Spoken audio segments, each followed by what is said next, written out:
So आपण आता पीपीएचं lecture बघतोय. लास्ट लेक्चरमध्ये आपण ऑपरेटर बघत होतो, ठीक आहे. आणि ह्या ऑपरेटरमधनं म्हणजे ऑपरेटर कंप्लीट झाल्यानंतर आपल्याला इफ एल्स वगैरे स्टेटमेंट, फॉर लूप वगैरे म्हणजे कंडिशनल स्टेटमेंट आणि या सगळ्या गोष्टी, परत कंट्रोल स्टेटमेंट हे सगळं बघायचं आहे. त्यानंतर स्विच त्याच्या आतमध्येच येतं आणि मग ॲरे पॉइंटरकडे जायचं, ठीक आहे. सो मला कसं वाटतं माहिती आहे का, म्हणजे जे बरीचशी लोक आता कसं होते, कालच्या ना जावाच्या लेक्चरला तुम्ही बघितलं असेल, जी लोक पीपीएला पण आहेत आणि जावाला पण. तर मी काय केलं होतं, ते ऑपरेटर ओव्हरलोडिंगचा एक कोड सांगितला होता की जो सीमध्ये आहे, सीपीपी मध्ये आहे. तर बऱ्याच लोकांचे मेसेजेस त्याच्यावरनं पण मेसेजेस आले की सर आम्ही सीपीपी ऑलरेडी शिकलोय, पण जे तुम्ही बोलला होता ना असं फंक्शनला कॉल जातो तसं नाही बघितलंय. तर आता मला खरंच माहित नाही की नेमकं असं का, पुस्तकात पण नाही दिलेलं आहे की असं आतमध्ये कॉल वगैरे का जात नाही किंवा कसं जातो ते ऑपरेटर ओव्हरलोडिंग इंटरनली कसं होतं. ते आपल्याला सर्च करावं लागतात गोष्टी, डॉक्युमेंटेशन वाचायला लागतं, तेव्हा त्या गोष्टी होतात. किंवा चांगली काही पुस्तकं आहेत म्हणजे थिंकिंग इन C++ सारखं, ज्या पुस्तकाने ते एक्सप्लेन केलेलं आहे, किंवा C++ प्रायमर नावाचं पुस्तक आहे, त्या पुस्तकाने ते भारी लेवलला सांगितलं. मग मी त्या गोष्टी सांगितल्या, तर त्यातल्याही लोकांचे, बरेचशा लोकांचे मेसेज आले की आम्हाला आत्ता मिळेल का ऍडमिशन वगैरे वगैरे असं. कारण की आता एवढीशावरनं ते जज करू शकतात की बाबा आपण सीपीपी कुठल्या लेवलला शिकू शकतो. कारण की त्यातली बरीचशी लोक अशी होती की जे म्हटलं होते की आम्हाला सीपीपी येतं, C++ येतं, पण आता तेवढं बघून सुद्धा त्यांना असं वाटायला लागलं. सो आता बघा ना, तुम्ही पीपीएला ऑलरेडी आहात, तुमच्यातले काही लोक जावा पण शिकतात, ठीक आहे, आणि जावा 9 आणि 10 यापैकी कुठल्या तरी बॅचला असतात. आपण आतापर्यंतच्या जेवढ्या गोष्टी बघितल्यात ना तेवढ्याची प्रॅक्टिस चांगली करा आणि त्याचे कोड स्निपेट्स पण आता यायला सुरुवात होतील. तर ते फक्त डोक्यात ठेवा. आणि जे मी म्हटलं होतं की आपण एकच लेक्चर घेतोय, तर हे नेक्स्ट वीक पर्यंतच असणार आहे. त्यानंतर खूप फास्ट चालू होणार आहेत गोष्टी. कारण की असं का, तर बऱ्याच लोकांची जी रिक्वायरमेंट आहे ना की सर लेक्चरची क्वालिटी थोडीशी आम्हाला कमी करून हे करायचंय, तर तेवढ्या गोष्टी सगळ्या हँडल केल्या जाणार आहेत म्हणजे आपल्या ह्याच्या ॲपमध्येच. तेवढं फक्त डोक्यात ठेवा की ह्या सगळ्या गोष्टी आपण हँडल करत असताना म्हणजे आम्ही आता त्याच्यावरच प्रॅक्टिस करतोय की नेमकं अजून कमी क्वालिटी म्हणजे चांगला दिसायला पण पाहिजे, पण तुमचा डेटाही कमी केला पाहिजे. ह्या पण गोष्टी आहेत त्याच्यामध्ये.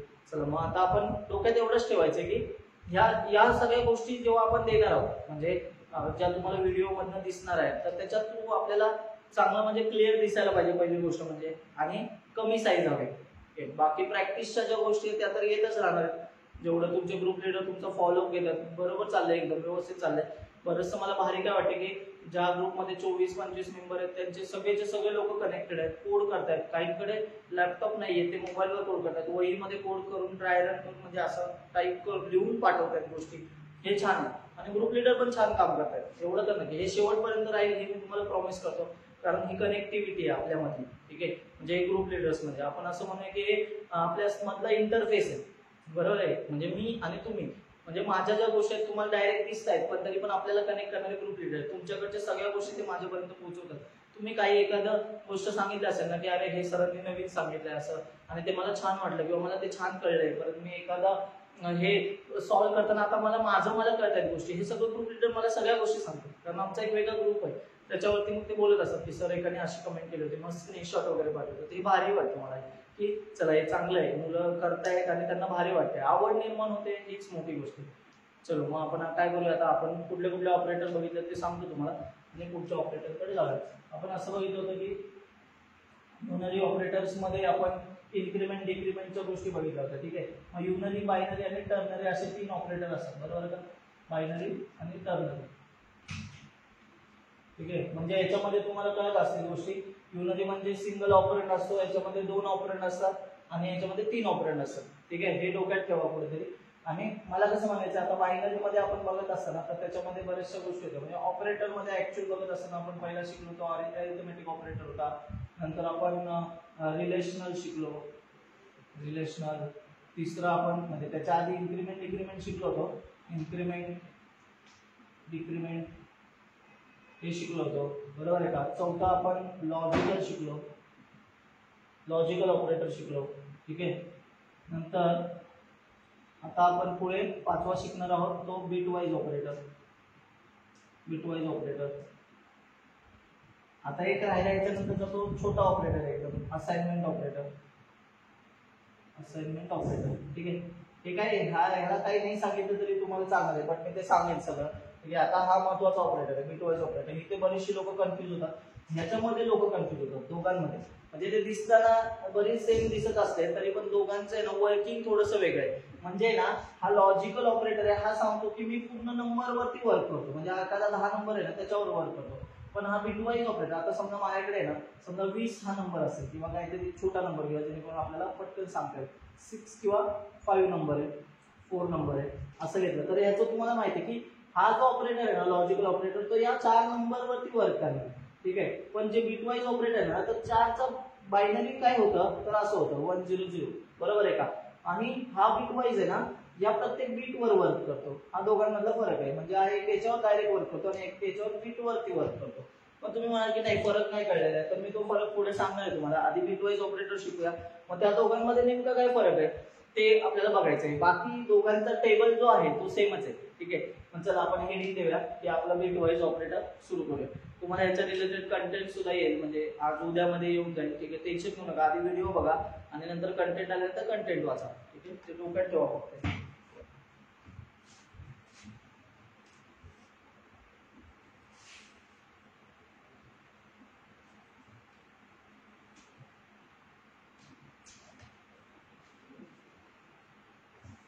बघा बरं, आता इथे आपण लिहूया बिटवाईज ऑपरेटर.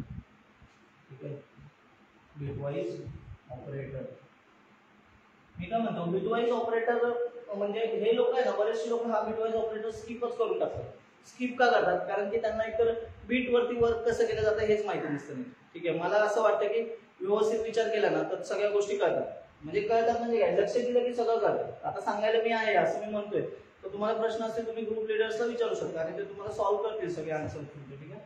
चला, मग बिटवाईज ऑपरेटर मध्ये कुठले कुठले ऑपरेटर येतात तर त्याच्यामध्ये असतो अँड ऑपरेटर. तुम्ही लॉजिकल ऑपरेटर याच्यामध्ये कन्फ्युज करून घेऊ नका बरं का. लॉजिकल मध्ये आपला असं होता अँड अँड, बरोबर असं लिहायचो. आणि ऑर लिहिताना आपण ऑर ऑर असं लिहायचो. आठवत असेल तर बघितलंय तुम्ही, नक्की कळतंय ना. चला, मग ते लॉजिकल मध्ये होतं. तर आपण इकडे ह्याच्यामध्ये बघा, हा काय आहे तर हा अँड ऑपरेटर आहे. आपण असं म्हणूया की बिटवाईज अँड आहे. ऑर कसा आहे, सिंगल ऑर, म्हणजे बिटवाईज ऑर आहे हा, बिटवाईज ऑर म्हणतात त्याला. अजून एक असतो तो नॉट ऑपरेटर आहे, म्हणजे negation not operator, bitwise not operator. असे याच्यामध्ये अजून किती ऑपरेटर आहेत तर हा लेफ्ट शिफ्ट ऑपरेटर आहे, लेफ्ट शिफ्ट ऑपरेटर. हा आहे right shift operator, right shift operator. तुम्हाला क्लिअर दिसत असेल. ठीक आहे. बघा फक्त व्यवस्थित दिसतंय का, एकदा चेक करू शकता.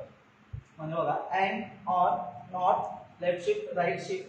आणि आता ह्याच्यामध्ये हे जे ऑपरेटर आहेत ना ह्याच्यामध्ये अजून एक ऑपरेटर असतो तो म्हणजे XOR operator, exclusive or operator असं म्हणतात त्याला. ठीक आहे. तर हा काय करतो म्हणजे आपण असं इथे लिहून टाकूया एक्सऑर ऑपरेटर. ठीक आहे. आणि ह्याच्या ऑपरेटरचा सिम्बॉल असेल टोपी, कॅप असते ना तसं. तर ते कसं करतं बघा, ते सगळं आपल्याला बघायचंय.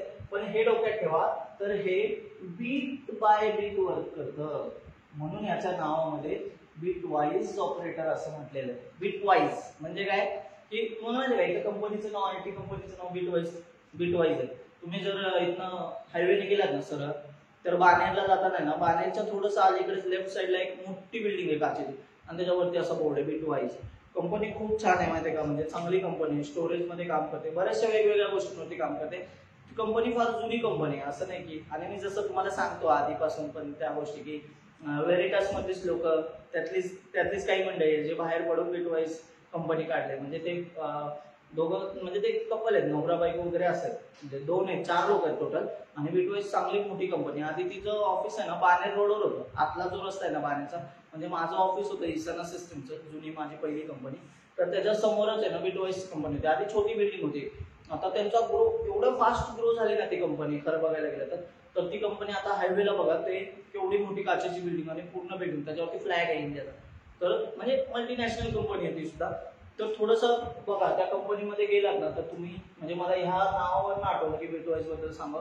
चांगली कंपनी, कल्चर चांगलं आहे कंपनीचं, खूप मस्त कंपनी, ट्राय करा काय हरकत नाही. फक्त तिथे जाताना ना एक लक्षात ठेवायचं, तुम्हाला बऱ्याच गोष्टींचं नॉलेज पाहिजे पण तुम्हाला एसक्यूएल यायला पाहिजे, म्हणजे तुम्हाला डेटाबेस माहिती पाहिजे. म्हणजे नो एसक्यूएल एसक्यूएल यामधल्या गोष्टींवरती जास्त क्वेश्चन विचारले जातात, कारण की स्टोरेजवरती काम त्यांचं प्रायोरिटी, किंवा आपण असं म्हणूया की कंपनीचे जे सर्व्हिस वगैरे जे काही प्रोव्हाइड करत असेल ना ते सगळं म्हणजे क्लाउड आणि स्टोरेज याच्या रिलेटेड आहे. सो त्यांना डेटाबेसमध्ये कशा गोष्टी ठेवतात हे जास्त महत्त्वाचं असतं. त्यामुळे ते तुम्हाला सगळं विचारतात. SQL मध्ये मग बऱ्याचशा गोष्टी असतात की आपण जसं बोलतो की ट्रिगर वगैरे प्रोसिजर, मग तुम्हाला आपण असं म्हणजे साध्या साध्या क्वेरीज तर विचारतातच, त्या तुम्हाला यायलाच पाहिजे. मग पण बाकीचं जे पुढच्या कन्सेप्ट आहेत ना त्या सुद्धा, जर MongoDB असेल तर मॅप रिड्यूस वगैरे विचारतात, साधं विचारतात. म्हणजे क्रूड ऑपरेशन्स म्हणजे आपण असं क्रिएट, रीड, अपडेट, डिलीट या सगळ्या ऑपरेशन ते विचारणारच, कारण डेटाबेस मधलं ते मॅन्डेटरी.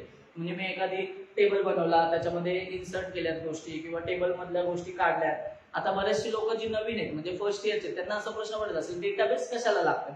तर युजली बघा ना, आपण कसं करतो रे, एखादी गोष्ट काहीतरी प्रोग्राम लिहिलाय त्याच्यातलं व्हॅल्यू आपण काय करतो रे, इथे लिहितो. दरवेळेस नवीन नवीन व्हॅल्यू लिहितो, त्याच्यावर ऑपरेशन परफॉर्म करतो. पण ते आपल्याला जर एका ठिकाणी स्टोअर करून ठेवायचं आणि कधीतरी कधीही उघडल्यानंतर ती फाईल आपल्याला उघडून बघायची, तेव्हा ते व्हॅल्यू आपल्याला तशाच दिसल्या पाहिजे. यासाठी डेटाबेस लागतो. म्हणजे आपला कोड जरी रन होत असेल ना, तरी रन केल्यानंतर जे आपल्या व्हेरिएबलमध्ये अपडेट आपण करतो किंवा गोष्टींमध्ये अपडेट करतो ना, ते कुठेतरी मला असं वाटतं की माझ्याकडे स्टोअर राहावं. कारण प्रत्येक वेळी कोड सुरू केला की परत 0 पासून सुरू होतात गोष्टी. मग या गोष्टी आपल्याला कशा मिळणार, मग ते डेटाबेस असतं. मग डेटाबेस मध्ये लेटेस्ट व्हॅल्यू फेच करायची, असं सगळं असतं. म्हणजे तुमचं लोकेशन वगैरे पण बघा ना, डेटाबेस मध्ये स्टोअर केल्यासारखं असतात गोष्टी. जसं की आता बघा ना, इंस्टाग्रामवर तुम्ही फोटोज टाकता. सोपं एक्झाम्पल सांगतो तुम्हाला डेटाबेस काय असतात. की ते काय करतात, तुम्ही इंस्टाग्रामवर फोटो टाकला, तुमचा हा डेटा आहे, बरोबर आहे. तुम्ही कधी तुमचा अकाउंट उघडून बघता तेव्हा तो फोटो डिलीट झालेला नसतो. जोपर्यंत तुम्ही डिलीट करत नाही तोपर्यंत ते काय करतात, स्टोअर करून ठेवतात. मग ते स्टोअर ज्याच्यामध्ये करतात तो डेटाबेस झाला. म्हणजे ज्या पद्धतीने त्याला एक वे स्टोअर करण्याचा किंवा रिट्रीव्ह करण्याचा. आपण जेव्हा त्या फोटोवर क्लिक करतो तेव्हा तिकडच्या लिंकला हिट जातं आणि ते आपल्याला बरोबर हे करून देतं. जेव्हा इंस्टाग्राम तुम्ही ओपन करता तेव्हा ते रिफ्रेशच्या ह्याच्यामध्ये ना, पहिल्यांदा जेव्हा रिक्वेस्ट पाठवतात तेव्हा सगळा बराचसा डेटा हा फेच करून आणतात. म्हणून ना, तुमचे जास्त फोटोज असतील ना बघा ना, त्यानंतर ते लोड होताना दिसतात तुम्हाला. म्हणजे जेव्हा तुम्ही फास्ट स्क्रोल करता तर ते आलेले नसतात, ते येताना दिसतात आपल्याला. याचा अर्थ काय, त्यांनी रिक्वेस्ट पाठवतात आणि फेच करतात, टेबल मधून एंट्रीज फेच करतात. लक्षात ठेवा, हे सगळं जे आहे ना, म्हणजे आपण जे शिकतो आणि ऍक्च्युअल जे यूज असतात हे लागतात गोष्टी, म्हणजे युजफुल गोष्टी आहेत सगळ्या. मग तुमच्या असं डोक्यात येत असेल की हे बिट बाय बिट कशाला लागेल मला, असं बिट वाईज ऑपरेटर वगैरे, आता हे ऑपरेटर कशाला. तर डोक्यात ठेवा, जेव्हा तुम्ही लो लेवलला काहीतरी काम करत असा, म्हणजे C++ हे आपण असं म्हणू शकतो की म्हणजे low level device driver level वगैरे अशा लेवलला काम करतात. आणि जसं मी म्हणतो की C++ वाल्या लोकांना जबरदस्त पगार असतो. कारण पहिली गोष्ट म्हणजे टोटल 100%पैकी 2% लोक C++ वर काम करतात. म्हणजे 100 लोक पकडली तर त्यातली फक्त 2 लोक C++ वर काम करतात. कारण होतं कसं माहितीये का, त्या गोष्टी पण तेवढ्या किचकट आहेत आणि त्याच्यामध्ये बऱ्याचशा गोष्टी आहेत. मग लोक काय बोलतात की जर आपल्याला हे अवघड जात असेल तर आपण ह्याच्यावरती रॅपर लिहूया. मग रॅपर जसं जसं लिहित गेले ना तशा गोष्टी सोप्या होत गेल्या. बघा ना, म्हणजे C++ आहे, मग त्यांनी काय केलं, JVM C++ मध्ये लिहिला, त्याच्यावरती रॅपर म्हणून सोपी प्रोग्रामिंग लँग्वेज काढली जावा. आणि ते काय बोलले, तुला अवघड पॉइंटर वाटतं ना तर आम्ही पॉइंटरच काढून टाकतो. पण तो आतमध्ये JVM मध्ये बघा ना, घरदार 2 पॉइंटर वापरतो.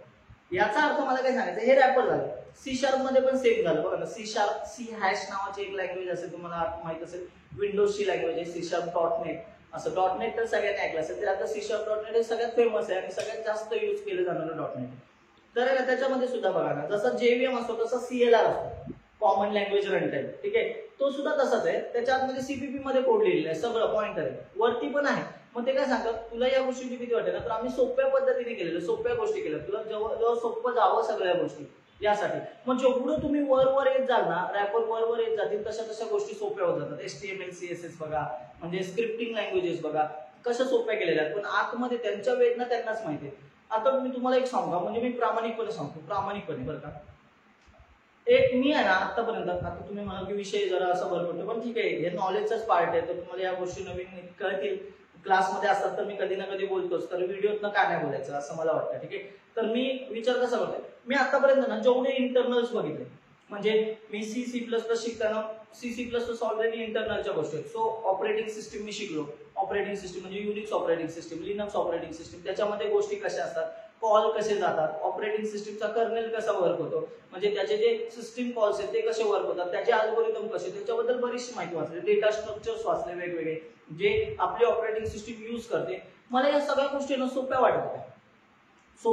म्हणजे कसं असतं की अरे हा ठीक आहे, हे मी मान्यच केलं होतं ना, कारण ते किचकट लेवल आहे आणि ती माझी मेंटॅलिटी बनली होती की अरे हा हे भारी आहे आणि हे पटकन होणार आहे आणि आपण ह्याच्यावरती जास्त जर नीट विचार केला ना तर हे भारी लेवलला आपण करू शकतो. मग मी ऑपरेटिंग सिस्टीम वगैरे डिझाईन पॅटर्न्स असतील किंवा ऑपरेटिंग सिस्टीमचे कोड असतील की कसे लिहिले, गिटहबवर कोड अवेलेबल आहे, कर्नलचा सोर्स कोड अवेलेबल आहे लिनक्सचा, व्हीएम लिनक्स नावाचा कर्नल आहे लिनक्सचा, तर त्याचा सोर्स कोड सगळ्याचं सगळं अवेलेबल आहे कारण ते ओपन सोर्स आहे. त्याच्या गोष्टी आहेत. विंडोज साठीचं म्हणजे विंडोजच्या गोष्टी आहेत इंटरनल. मग विंडोजचं MSDN आहे, ठीक आहे, मायक्रोसॉफ्ट डेव्हलपर्स नेटवर्क फुल फॉर्म आहे MSDNचा. MSDN म्हणजे डॉक्युमेंटेशन आहे मायक्रोसॉफ्टचं. मायक्रोसॉफ्ट म्हणजे तुम्ही विंडोजवरती जे काही क्लिक करता, जर तुम्हाला पाहिजे असेल हे मी क्लिक केलंय ना, हे इंटरनली कसं जातं, ह्याचे कॉल्स कसे असतात, हे जर तुम्हाला नीट अभ्यास करायचा असेल ना, तर त्यांचं डॉक्युमेंटेशन आहे स्वतःचं मायक्रोसॉफ्टचं, आणि ते जगातलं सगळ्यात बेस्ट डॉक्युमेंटेशन आहे आतापर्यंतचं बरं का. MSDN म्हणजे मायक्रोसॉफ्टला लोक शिवाय घालतात नाही, म्हणजे मी पण त्यामध्ये येतो की म्हणजे शिवाय म्हणजे कसं माहिती का, मी जात नाही शकतो, मी विंडोज वापरतच नाही, हे खरं सांगतोय, मला आवडतच नाही विंडोज. म्हणजे माझ्या मशीनवरती आहे विंडोज 10 आहे, म्हणजे मला सगळं येतं असं मी म्हणतोय का नाही. एखादा असं म्हणू शकतं की कदाचित आहे ना तुम्हाला विंडोज मधल्या गोष्टी येत नसतील म्हणून तुम्ही त्याला कंटाळ करता. मी तुम्हाला सांगतो विंडोज मध्ये मी कुठल्या लेवलपर्यंत गोष्टी शिकलोय तुम्हाला सांगतो बघा. ऐका, विंडोजचं इंटरनल कॉल्स Win32 SDK म्हणजे तुम्ही जेव्हा विंडोजचा कोड लिहिता, तुम्ही नोटपॅड उघडता, तेव्हा नोटपॅड उघडल्यानंतर जो कोड दिसतो तो मी शिकलेलो आहे ऑलरेडी, की कसं दिसतं. परत तुम्ही जे काही क्लिक करता तेव्हा क्लिक केल्यानंतर आतमध्ये कसे कॉल जातात हे सगळं शिकलोय. Win32 API म्हणजे काय, हा आतमध्ये जाताना कुठल्या फंक्शन्सला कॉल करतो हे सगळं शिकलेलं आहे. विंडोज इंटरनल शिकलेलं आहे गोष्टींमधलं. परत विंडोज मध्ये जे तुम्हाला विंडोज 10 मध्ये एकदम भारी दिसतं वरती कंटेंट ओव्हर करून, तुम्ही असं जर धरलं आणि सोडलं तर असं पाण्यासारखं तरंगतं बघा ना, ते बॉक्स बॉक्स बॉक्स दिसत असेल विंडोज 10 वरचे. हे कसे बनवले जातात तर ते OpenGL, डायरेक्ट एक्स, OpenGL शिकलोय, डायरेक्ट एक्सच्या गोष्टी शिकलोय बऱ्याचशा. माहितीये म्हणजे हे प्रोग्रामेबल पाईपलाईन कशी वापरली जाते ह्या गोष्टी इथे शिकलो. म्हणजे याचा अर्थ काय, शिकलो नाही असं नाही, पण माहिती करताना गोष्टी कळल्या की अरे ह्यांनी ना समोरच्याला देताना एवढं सोपं दिलंय ना की त्यांना विचार करायची वेळच नाही दिली. त्यांनी काय सांगितलं नाही का, आता बघा ना, आपण विंडोज मध्ये एखाद्या फोल्डरवरती असं डबल क्लिक करतो तर आपल्याला असं वाटतं की अरे डबल क्लिक केल्यानंतर ते फोल्डर उघडलं, पण आपल्याला हे माहिती नसतं ते स्वतः आतमध्ये टर्मिनल उघडून त्याच्यावरती CD असं म्हणतं आपल्यासाठी. CD म्हणजे काय, चेंज डिरेक्टरी, म्हणजे हे फोल्डर ओपन कर.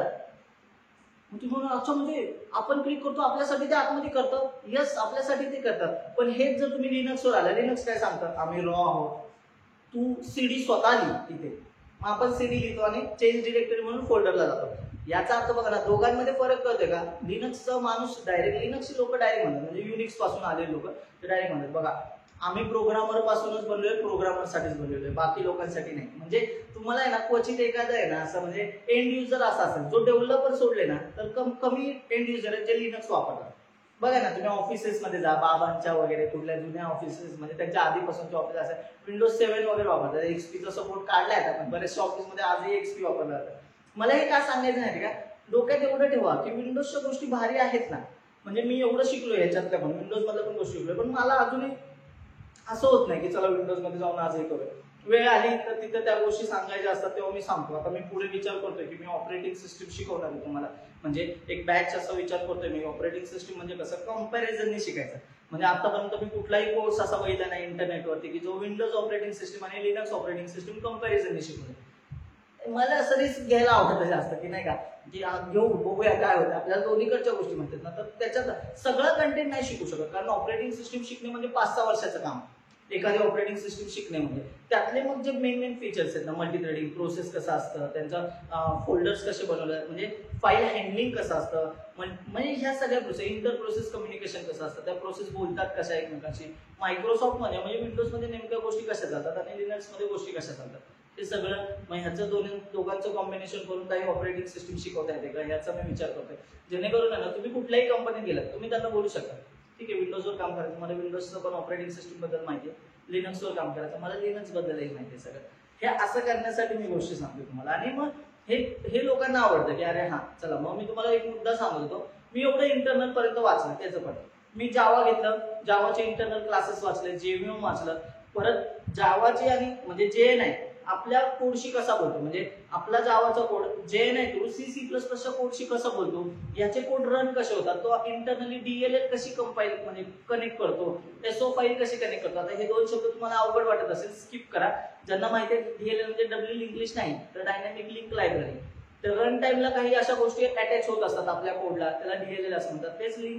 तेच लिनक्स मध्ये एसओ असतात, शेअर्ड ऑब्जेक्ट फाईल असतात. ते कसं कनेक्ट केलं जातं, JNIचा कोड आपल्या ह्याच्याशी बोलताना त्याला काय काय रिक्वायरमेंट असतात, त्याचा कोड कसा लिहिलाय, या गोष्टी मी वाचत होतो. आणि JNI वरती पुस्तक आहेत माहिती का, ते पण मला सोपं वाटतं.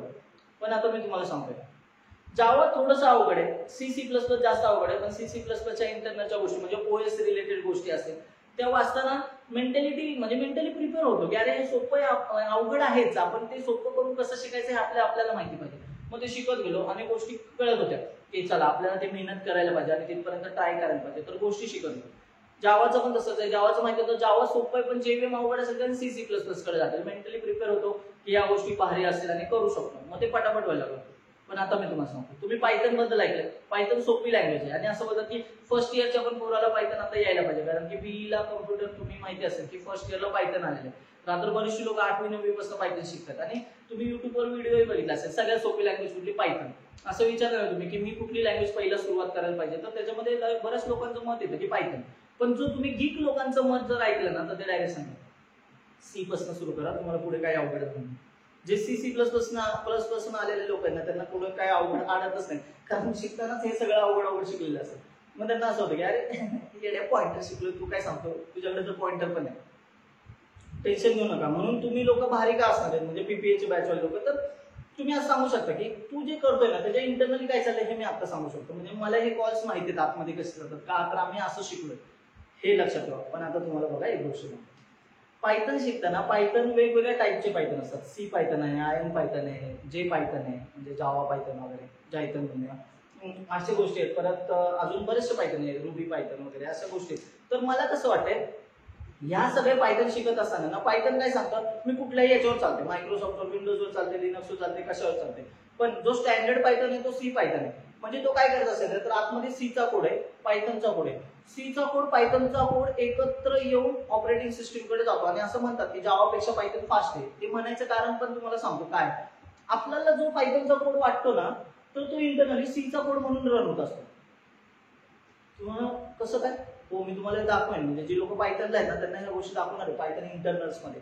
म्हणजे पायथन इंटरनल अशी गोष्ट आहे ना की त्याच्या आतमध्ये गोष्टी सगळ्या कळतील तुम्हाला की अरे यार हे एवढं भारी लेवल आहे, आपल्याला दिसतं ना एवढं सोपं वाटतं, पण ते आतमध्ये टोकन पार्सिंग जे करतात ना, जो व्हर्च्युअल मशीन ठेवलेला आहे, म्हणजे त्याचं काम काय काय की माझा Cच्या कोड पर्यंत ह्याला पोहोचवायचं, कारण हा C पायथन आहे, बरोबर आहे का. मग ह्याला असं पार्स करून प्रॉपर C पर्यंत पाठवायचं, मग Cचा कोड रन करायचा. आणि Cचा कोड फास्ट रन होणारच आहे. मग अजून गोष्टी स्लो कशामुळे होतील, तर पार्सिंग होतील. मग पार्सिंग मध्ये अजून काय काय भारी करायला येईल आपल्याला. कंपाईल टाइमच्या जे पायथन मध्ये एरर असतील त्या पायथन थ्रू पाठवायच्या, ज्या खाली जाताना एरर येतील C कडे जाताना त्या C थ्रू पाठवायच्या. हे सगळं ना पायथनने असतं खतरनाक लेवलला मेंटेन केले ना, मग तेव्हा आहे ना कळतं की अरे यार लोकांना देताना एवढं सोपं केलंय, पण आतमध्ये त्यांनी राडा केलाय, पूर्ण राडा. म्हणजे खूप, म्हणजे मी स्वतः शिकताना मला असं झालं होतं, म्हणजे काटा यायचा रे बऱ्याचदा, म्हणजे हे वाचताना पण मी असं केलं की इंटरनली एवढं खतरनाक चाललंय, एवढं भारी होतं ते. म्हणून मी बघा तुम्हाला सांगतो, म्हणजे वरचं शिकताना कोणी गोष्टी सोप्या असतात. पायथन बघा ना, तुम्ही क्लास लावला किंवा काही लोक सांगतात ना 9 तासात पायथन शिका, पूर्ण शिका, हे शिका, मला अजिबात पटतच नाही. म्हणजे मला कसं वाटतं कोणी पण शिकेल, उद्या येणार 8वीतला पोरगा पण तुम्हाला सांगू शकतो, सांग बरं लिस्ट, सेट आणि टपल डिक्शनरी काय असतं. तुम्ही असं हा माहिती आहे मला, मी हे सांगू शकतो, तुम्हाला थोडंसं माहिती असेल, मे बी त्यांनी त्याच्यावरती जास्त अभ्यास केलेला असेल, तेवढं. पण तुम्ही त्याला मार्क कधी देऊ शकता माहिती का, तो इंटरनल पर्यंत कधीच जाणार नाही, कारण तुम्ही व्हिडिओ बघून शिकलेला असणार. आणि तुम्ही मार्क कधी देणार माहिती का, तुम्ही त्याला सांगू शकता भावड्या तू लिस्ट सांगतोय, मी तुला आतमध्ये ह्याचा ऑब्जेक्ट कसा स्टोअर करतो, हा C ला कसा कॉल करतो हे सुद्धा सांगू शकतो. मी तुम्हाला विथ कोड दाखवणार आहे हे सगळं पायथनच्या व्हायचं, म्हणजे जी पायथनची मंडळी आहेत त्यांना. तुम्ही म्हणा की अच्छा हे भारी आहे. म्हणजे आता तुम्हाला असं होत असेल की पायथनचं प्रमोशन करते, बघा प्रमोशन करायची कशाचीच गरज लागली नाही आजकाल. तुम्ही बघत असाल, तुम्ही लेक्चरला आले, PPAची बॅच लावली, ती कसं लावलंय, तुम्ही कसा विचार केलेला आहे गोष्टींमध्ये, हे सगळं डोक्यात ठेवा. असो, आता तुम्हाला कळत असेल ना की लोक काय येत असतील क्लासला. तर मी बघा ना, आता तुम्हाला हे बरेचसे लोक स्किप करतात बिटवाईज ऑपरेटर वगैरे, पण मी तुम्हाला एवढं सोपं करून सांगतो ना की तुम्हाला हे आवडलंच पाहिजे. म्हणजे तुम्हाला असं झालं पाहिजे की बिटवाईज ऑपरेटर अरे भारी, आपल्याला कळेल. म्हणजे तुमचे ग्रुप लिडर सुद्धा लेक्चर बघतील आणि ते तुम्हाला तुमचे क्वेश्चन सॉल्व्ह करतील. त्यांना सुद्धा काही गोष्टी मी सांगणार आहे की तुम्ही हे ट्राय करा, अशा गोष्टी ट्राय करा. सो त्यांच्यासाठी पण गोष्टी असतील. तो आपण आता स्टार्ट करूया. बऱ्याचशा गोष्टी मी तुम्हाला सांगितल्या एक्स्ट्राच्या, पण मस्त मलाही वाटतं छान असं सांगूया. समोर नसले तरी ते इंटरॅक्टिव्ह सेशन झालं पाहिजे. तुम्हाला असं फील झालं पाहिजे की मास्तर समोर उभा आहे आणि आपल्याला शिकवते. जसं मला मी फील करतो ना की तुम्ही समोरच बसलेले आहात. फक्त एक आहे रे की ते क्लासची जागा मिस करत असाल तुम्ही. म्हणजे मला मिस करायची गरज नाही, कारण मी ऑलरेडी क्लासमध्ये उभा आहे. पण तुमचं असं होत असेल की यार तिथे चेअरवरती बसून मी असं मधनं फिरायचो नाही का, कोड सांगितल्यानंतर असं हा चला झालंय का कोड, चला आन्सर सांगा बघूया किती लोकांचा आन्सर बरोबर आहे, हा 18 किती लोकांचा आन्सर आहे, 20 किती लोकांचा आन्सर, मध्ये हात वर करणे शाळेसारखं. मी पण मिस करतोय म्हणजे नाही का, असं पोरांना विचारायचं मग हसायचं, ती मजा होती म्हणजे क्लासमध्ये असताना. पण ते भारी आहे, लवकरच ते दिवस परत येतील, कारण की काय हे काही कायमस्वरूपी नाही राहणार सगळ्यांच्या सगळं. आणि मी थोडासा तरी पोर्शन असा असेल ना जो लॉकडाऊन नंतरच घेणार, थोडा तरी पोर्शन, म्हणजे सगळं शिकवेन रे, मला काही प्रॉब्लेम नाही सगळं कम्प्लीट करायला. पण मला कसं वाटतं की ती मजा आहे ना थोडे तरी दिवस एंडला तरी असावी. मग मला होप सो की तुम्ही तोपर्यंत कनेक्टेड राहाल, तुमच्या ग्रुप लिडरला तुम्ही सपोर्ट कराल. म्हणजे तुम्हाला ग्रुप लिडरने फोन केला तर त्याला इग्नोर मारणार नाही, ते तुम्हाला मदत करण्यासाठी आहे, तेवढं लक्षात ठेवा. आणि खरंच मला पीपीएच्या बॅचचं एक भारी काय वाटतं माहिती का, बरेचसे 1-2 ग्रुप सोडले ना तर बाकी सगळ्या ग्रुपमधली सगळी लोक कनेक्टेड आहेत. आणि त्या 1-2 ग्रुपमध्ये पण आहे ना 2-2, 3-3च लोक असेल की म्हणजे जर आपण असं बघूया 225 लोक आहेत तर त्यातली 5 लोक कनेक्टेड नसेल, 220 लोक आपल्याला कनेक्टेड आहेत अजून सुद्धा, लेक्चर बघतायत, कोड करतायत, सांगतायत, आणि हे सक्सेस आहे लॉकडाऊन मध्ये सुद्धा. म्हणजे तुम्ही लांब आहे आणि तुम्ही लई लेक्चर बघता, हे भारी आहे, माझ्यासाठी तरी भारी आहे, तुम्हाला ते भारी वाटू न वाटू. ठीक आहे, चलो मग आपण काय करूया, स्टार्ट करूया पहिल्या ऑपरेटर पासून, अँड ऑपरेटर.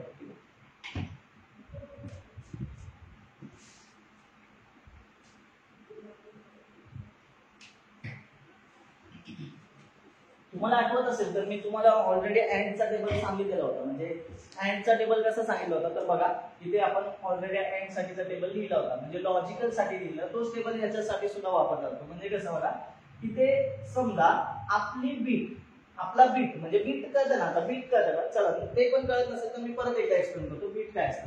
बघा थोडक्यात लक्ष द्या, समजा माझ्याकडे ना एखादा नंबर आहे, मला सांगितलं की तू एक्स ची व्हॅल्यू 10 अशी स्टोअर कर, एक्स ची व्हॅल्यू 10 अशी स्टोअर कर. तर आपल्याकडे काय, आपण ह्याला डायरेक्टली लिहितो की हा इंट आहे असं म्हणतो आपण याला, बरोबर. मग आपण इंट लिहितो. मग तुम्हाला माहिती आहे याला किती जागा मिळते, 4 बाईट जागा मिळणार आहे. मग मी काय करतोय, एकदा आहे ना तुम्हाला एकासाठी पूर्ण काढून देतो, फक्त अपेक्षा अशी करू नका की सर सगळंच सांगा याच्यामध्ये. ठीक आहे, थोडंसं डोक्यात ठेवा तेवढं. मग आता बघा आपण कसं करणार आहे, हे किती 4 बाईट्स आहेत, बरोबर आहे का, 4 बाईट्स. 4 बाईट्स म्हणजे किती बीट झाले रे, 32 बीट्स झाले, कारण एक बाईट म्हणजे 8 बीट्स असतात, एवढं लक्षात ठेवा. मग मी असं करतो, याला आधीच 10 ची व्हॅल्यू नाही घेत तर आधी 32 वेळा 0 लिहून ठेवतो. ठीक आहे, मग कसं असेल बघा, 0 0 0 0 4 झाले, 0 0 0 0 4 झाले, 0 0 0 0 0 0 0 0, हे किती झाले, 16 झाले, 0 0 0 0 0 0 0 0, 24 झाले आणि 32. बघा बरं, हे एवढे. मग आता हे कसं करतं माहितीये का, आता बघा ना इथून सुरू करूया आपण. 2⁻0, 2⁻1, 2⁻2, 2⁻3, 2⁻4, 2⁻5, 2⁻6, 2⁻7, 2⁻8, 2⁻9, 2⁻10, 2⁻11, 12, 13, 14, 15. ठीक आहे, आता हे जरा असं होत चालेल तर तुम्हाला काय असेल, आता मला कंटाळा आलेला आहे, मी इथे डॉट डॉट डॉट लिहून जातो आणि इथे तिथं 2⁻31. हे कळलं असेल तुम्हाला. आणि याच्या व्हॅल्यूज तुम्हाला माहिती आहेत की आता सांगा बरं, हे 2⁻0 ची व्हॅल्यू असते 1, बरोबर आहे, 2⁻2 ची व्हॅल्यू असते 2, 2⁻2 ची व्हॅल्यू असते 4, 2⁻3 ची व्हॅल्यू असते 8, 2⁻4 ची व्हॅल्यू असते 16, 2⁻5 ची व्हॅल्यू आहे 32, 2⁻6 ची व्हॅल्यू आहे 64, 2⁻7 ची व्हॅल्यू आहे 120. आणि हे असं असं असं इकडे चालत राहतं. आणि मी तुम्हाला सांगितलं होतं की हे 4 बाईट्स आहेत, बरोबर आहे का. आणि ह्याचा नंबर तो 20 आकडी नंबर, म्हणजे तो आपला 10 आकडी नंबर आहे. म्हणजे तुम्हाला तो सांगितलं होता मी, असा नंबरही सांगितलं होता. ह्याची रेंज असते, बरोबर आहे का. ह्याची रेंज कशी असते बघा, -214836 काहीतरी अशी 4748 अशी काहीतरी आहे रेंज, असं काहीतरी आहे याच्यामध्ये नंबर येतो. ठीक आहे, मग एवढी मोठी रेंज आहे, पण एवढं 2 प्लस इकडे पर्यंत अशा गोष्टी आहेत. ठीक आहे, हा 10 आकडी नंबर आहे. म्हणजे याची एक रेंज असते, प्रत्येक गोष्टीची रेंज असते, हे तुम्हाला माहिती असेल. म्हणजे आपण कॅरेक्टर घेतलं तर आपल्याला सी मध्ये कॅरेक्टर माहिती की किती बाईटचा असतो, 1 बाईटचा असतो. मग 1 बाईट म्हणजे किती झालं तर 8 बीट झालं. 8 बीट म्हणजे 128 आहे. मग ते सांगताना आपल्याला सांगतं की मी सुरू होताना -128 पासून ते 127 पर्यंत माझी रेंज आहे. तू याच्यातली कुठली व्हॅल्यू टाकली ना तर ह्या घरामध्ये ती बसू शकते, असं ते म्हणतं. कारण की कॅरेक्टर म्हणताना सांगतं की मला एकच बॉक्स जागा मिळणार आहे, कारण कॅरेक्टरला 1 बाईट मिळतो, पण इंटिजरला 4 बाईट मिळतो ना, ते लक्षात ठेवा. आता हे बायनरीच आहे ना, जर कळलं नसेल तरी पण आहे ना तुम्ही ग्रुप लिडरला विचारा. मी ग्रुप लिडरला सांगणार पण आहे की तुम्ही ना त्यांच्याकडे ह्याची सुद्धा प्रॅक्टिस करून घ्या. म्हणजे तुम्हाला एखादा नंबर देतील ग्रुप लिडर असा 200 67. मग तुम्ही हे बायनरी मध्ये करून घ्यायचं, म्हणजे तुम्ही दाखवायचं त्याला की याचं रिप्रेझेंटेशन नोटबुक मध्ये करायचं आहे सगळं, ठीक आहे. मग ते ग्रुप लीडर तुम्हाला मेसेज पोहोचवतील, म्हणजे मी सचिनला सांगेन की सगळ्या ग्रुप लीडरला मेसेज कर, कारण तो समोरच असतो माझ्या, तर तो हे ऐकत असतो लेक्चर सगळे, तर त्याला माहिती असतं की मी काय शिकवतोय काय नाही, आणि तो ग्रुप लीडर सुद्धा पीपीएचा. सो तू लक्षात ठेव की हे असे 4-5 तरी त्यांना द्या, जेणेकरून त्यांना बायनरी लिहिता यावं, म्हणजे त्यांची प्रॅक्टिस होईल, सगळ्यांकडनं करून घ्यायचं, ठीक आहे. ते तुम्हाला कळून द्या. चला मग आता आपण काय करूया, हे असं आपण मांडलेलं आहे, बरोबर. मग आता आपल्याला काय करायचं, 10 स्टोअर करायचं आहे. तर मला इकडे सांगा रे, माझ्या ह्याच्यामध्ये 10 कुठे आहे का, नाहीये. मग 10च्या जवळचा कोण आहे का, 16. पण 16 हा 10 पेक्षा मोठा आहे, मग त्याच्या 10च्या जवळ कोण येतो, 8. मग मी काय म्हणतो, 8ची एक बीट ऑन करून ठेवूया, 1. 8 जर हे आकडा झाला तर याचा अर्थ 10 मायनस 8 किती राहिले, 2. मग मी इथे शोधणार 2 कुठे आहे का, तर आहे. मग 2चा आकडा ऑन करणार, आणि मग बाकीचे जेवढे सगळे आहेत ना ते 0 0 असतील, म्हणजे उरलेले सगळे 0 0. मग आता बघा बरं, 1 0 1 0 म्हणजे आपली ही बीट ऑन आहे आणि ही बीट ऑन आहे. बघा मी बीट बाय बीट सांगतोय तुम्हाला, म्हणजे 10 स्टोर होता ना इंटरनली, असा स्टोर होणार की 10 साठी ना 32 असे 0 भेटलेले असतील आधी. मग जेव्हा तुम्ही 10 ही व्हॅल्यू टाकणार ना, तेव्हा इकडचा म्हणजे 2:3 चं घर ऑन असेल आणि 2:1 चं घर ऑन असेल. मग बघा ना, मी तुम्हाला सांगितलं ना, ऑन ऑफ मध्ये असतं, टॉगलिंग असतं, याच्यामध्ये 2च व्हॅल्यू येतो ना, म्हणून याला बायनरी असं म्हणतात. बायनरी म्हणजे काय, बाय म्हणजे 2 म्हणजे 0 1 0 1 0 1 ऑन ऑफ. मग हे बाकीचं सगळं ऑफ आहे आणि या 2 बीट ऑन. म्हणजे असं जेव्हा कनेक्शन असेल ना, तेव्हा आपण रिप्रेझेंट काय करतो, तर 10 रिप्रेझेंट करतो. डोक्यात ठेवा. आता तुम्ही म्हणाल की नाही सो पण हे आणलं कोणी, डेनिसिलची, ठीक आहे. त्यांच्या आधीपासून म्हणजे तुम्हाला माहिती असेल की इलेक्ट्रॉनिक्सच्या ज्या गोष्टी आहेत, ऑन ऑफ पॉवर वगैरे सगळ्या, म्हणजे जनरल इलेक्ट्रिकल नावाची कंपनी आहे, ती फार जुनी आहे बरं का, म्हणजे 1900च्या काळातली ती, म्हणजे आणि आपलं C++ 1900 नंतरच आहे, म्हणजे 70 वगैरे 72 मधलं आलेलं सी. तुम्हाला माहिती असेल 69 ला युनिक्स आलं होतं आणि 72 ला सी आलंय, म्हणजे 70 to 73 च्या दरम्यान. मग त्याच्या आधीपासून पण हे ऑन ऑफ होतात ना, त्याचाच वापर कॉम्प्युटरमध्ये केला गेला आणि त्याने सांगितलं की ही स्टेट अशी असेल तर त्याला 10 म्हणायचं, ह्या बीट जर ऑन असतील तर. मग प्रत्येकाचं लिमिट ठरवून दिलं की याला एवढ्या लिमिट पर्यंतच गोष्टी द्यायच्या. आता बघा ना, तुम्ही बऱ्याच लोकांना हा प्रश्न लय भेडसावतोय, म्हणजे शिकत असताना ना ते विचार नाही करत, त्यांना कधी पण असा प्रश्न होतो, सर डेटा टाईप आहे ना, डेटा टाईप प्रत्येक लँग्वेज मध्ये का असतात, बघितलंय का तुम्ही, प्रत्येक प्रोग्रामिंग लँग्वेज कुठली पण उघडा, त्याच्या आतमध्ये त्याचे डेटा टाईप असतात. मग ते काय करतं माहिती का, डेटा टाईप देतानाच का दिले याचा विचार करा ना. एकच जर कोणी असतात तर त्याला डेटा टाईप म्हणायची गरज लागली नसते. म्हणजे मी असं म्हटलं असतं की काहीही एकटाच माणूस रिप्रेझेंट करणार आहे, असं असताना तर डेटा टाईप यायची गरज नव्हती. पण तुम्ही बघा ना, प्रत्येकाची कॅपॅसिटी वेगवेगळी ठरवली. त्यांनी सांगितलं की तुला असं स्टोअर करायचं असेल तर हा डेटा टाईप लिह, हे स्टोअर करायचं असेल तर हा डेटा टाईप लिह, हे स्टोअर करायचं असेल तर हा डेटा टाईप लिह. पण इंटरनली जाताना सगळं 0-1-0-1 मध्येच जाते ना.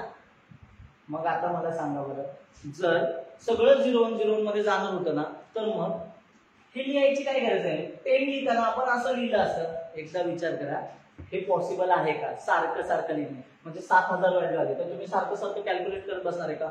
मग ही झालं लो लेवल लँग्वेजच्या गोष्टी झाल्या. या लो लेवल लँग्वेज म्हणजे काय, की बाबा एकदम खाली वरती ज्या लँग्वेज आहेत, हाय लेवल लँग्वेज, हाय म्हणजे काय भारी नाही बरं का, तर त्या सोप्या लँग्वेज असतात. आणि लो लेवल लँग्वेज म्हणजे अवघड असतात, असेंब्ली वगैरे म्हणा, किंवा असेंब्ली नंतरचे हे बायनरी मध्ये जाणारं सगळं मशीन लेवल लँग्वेज आहे, बरोबर आहे का, मशीन लेवल लँग्वेज, आणि त्या अवघड असतात जेवढं खाली जाऊ तेवढं.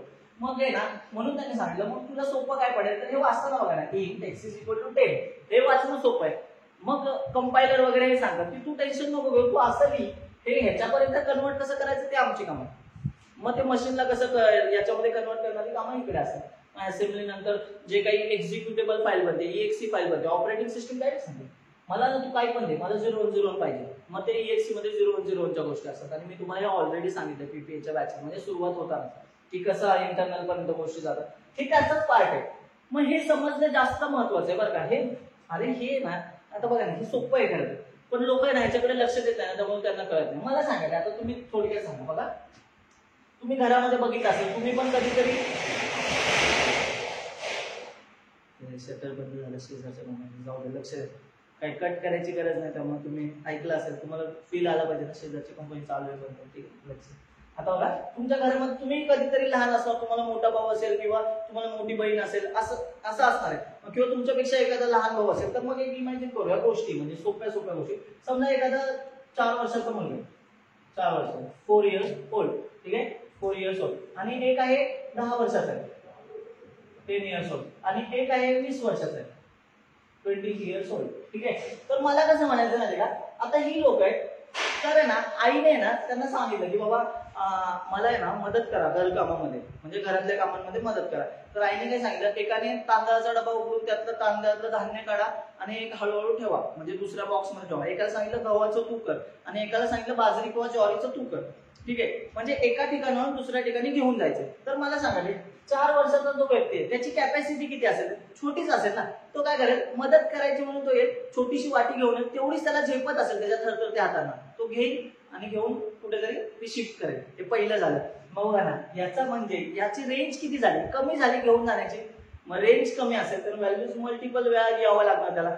मग आपण असं म्हणतो की मला काय करायचंय, जेवण बनवायसाठी काहीतरी गोष्ट पाहिजे, तर मी मोठ्या व्यक्तीला नाही बोलवणार जो की डायरेक्टली पोतच घेऊन येतो. लक्ष द्या बरं का, जो डायरेक्टली पोतच घेऊन येतो त्याला नाही बोलवणार. मी काय म्हणणार, मला 1 वाटी तांदूळ पाहिजे, म्हणजे मला राईस करायचं काहीतरी आणि 1 वाटी तांदूळ पाहिजे. तर मी छोट्यातल्या छोट्या गोष्टी वापरू शकतो. त्याला सांगू शकतो छोट्याला झाले त्या डब्यातला आहे ना 1 वाटी तांदूळ घेऊन ये. तो काय बघेल 4 वर्षाचा हाचा आणि घेईल तो छोटी वाटी आणि आईकडे घेऊन जाईल. लक्षात ठेवा, हाच जर 10 वर्षाचा व्यक्ती असेल तर तो काय करू शकतो, किती सांगा त्यांना जरा पास होणं. आता परत उघडून परत बंद करू नका. ठीक आहे.